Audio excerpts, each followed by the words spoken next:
జిల్లా విద్యుత్ శాఖలో జూనియర్ లైన్మెన్ల భర్తీకి రంగం సిద్ధమైంది. ఇందుకోసం దరఖాస్తులు చేసుకున్న అభ్యర్థులకు ఈ మేరకు శనివారం ఫోల్ క్లైంబింగ్ పరీక్షలు నిర్వహించారు. ఆదిలాబాద్ జిల్లా కేంద్రంలోని ట్రాన్స్కో కార్యాలయం ఆవరణలో ఈ పరీక్షలను చేపట్టారు. అంతకుముందుగా అభ్యర్థుల సర్టిఫికేట్లను సంబంధిత శాఖ అధికారులు పరిశీలించిన తరువాత ఈ ప్రక్రియను నిర్వహించారు. అభ్యర్థులు విద్యుత్ స్తంభం ఎక్కడం, దిగడంలో తమ ప్రతిభను కనబరిచారు.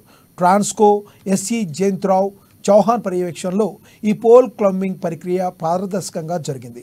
వీడియోగ్రఫీ పర్యవేక్షణలో ఈ పరీక్షలను పకడ్బందీగా నిర్వహిస్తున్నట్లు ట్రాన్స్కో ఎస్ఈ తెలిపారు. ఇందులో అత్యుత్తమంగా కనబరిచిన అభ్యర్థులను జూనియర్ లైన్మెన్లుగా ఎంపిక చేసి ఉత్తర్వులు జారీ చేస్తామన్నారు. ఈ కార్యక్రమంలో విద్యుత్ శాఖ అధికారులు, సిబ్బంది పాల్గొన్నారు.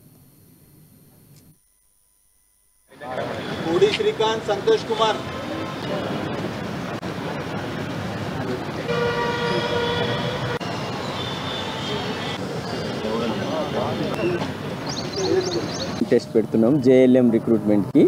ఈరోజు పైనుంచి మనకు ఒక 10 మందికి పోల్ ఎక్కియాలనేది వచ్చింది. కాబట్టి రూల్ ప్రకారం అన్ని వీడియో చేస్తున్నాము. వాళ్ళు పోల్ ఎక్కితే ఉద్యోగాలు వస్తాయి. మామూలుగానే 10 మంది, 10 అంటే ఒక ఆయన చనిపోయిందంట, 9 మంది వస్తారు. వాళ్ళు పోల్ ఎక్కితే ఖచ్చితంగా ఈ పోల్ ఇదే బేస్ కాబట్టి పోల్ కరెక్ట్ ఎక్కితే